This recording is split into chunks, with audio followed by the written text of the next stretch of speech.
আমরা যে আলাপ আলোচনা করেছি সম্পূর্ণ পজিটিভ।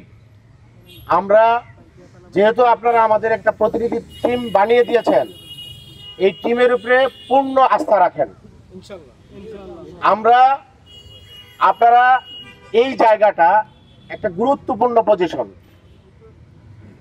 আমাদের বাংলাদেশ গণপ্রজাতন্ত্রী সরকারের প্রধান উপদেষ্টার বাসভবন পাশে, খুবই গুরুত্বপূর্ণ এবং এই অফিসগুলা খুবই গুরুত্বপূর্ণ একটা ভিআইপি প্লেস। এই প্লেসের মধ্যে যদি এতগুলো লোক জড়ো হয়, এটা অত্যন্ত দুঃখজনক তাদের কাছে মনে হয়েছে। আমরাও বলবো যে আমরা খুব সহজে এই জায়গায় জড়ো হই নাই। আমাদের কিছু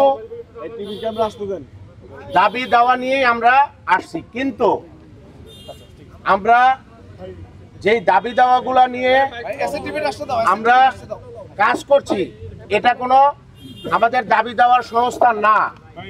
কিন্তু আমরা তারা আমাদেরকে আশ্বস্ত করেছে যে আপনারা ওনারও আমাদেরকে সর্বাত্মক সহযোগিতা করবে। আমাদের যে দাবি ঊর্ধ্বতন কর্তৃপক্ষের কাছে এটা তারা প্লেস করবে, এই আশ্বাস আমাদেরকে দিয়েছে। প্রিয় বন্ধুগণ, আমরা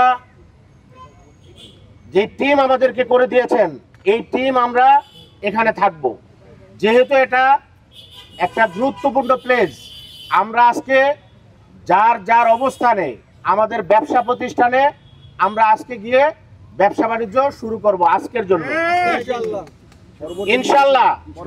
পরবর্তী নির্দেশ না দেওয়া পর্যন্ত আপনারা স্ব কাজে আমরা জয়েন করব, আমাদের যে ব্যবসা আছে। এরপরে আমরা যে আমাদের প্রতিনিধি টিম বানাইছেন, আমরা এখানেই থাকব। আমরা কন্টিনিউ আপনাদের সাথে আমাদের যোগাযোগ হবে ইনশাল্লাহ। আমরা ভালো কিছু কথা পেয়েছি, এটা আপনাদেরকে আমরা পরে জানাবো। ভালো কিছুর অপেক্ষায় আমরা থাকব।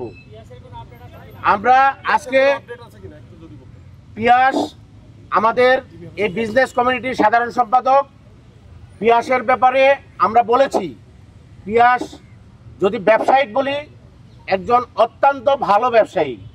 যদি ম্যান হিসাবে বলি, মানুষ হিসাবে অত্যন্ত ভালো একজন মানুষ। সাংগঠনিক বলি, সাংগঠনিক দিক দিয়ে একজন ভালো মানুষ। পিয়াস কোনো রাজনীতির সাথে জড়িত নাই। আজকের যে আমরা এই পরিস্থিতি,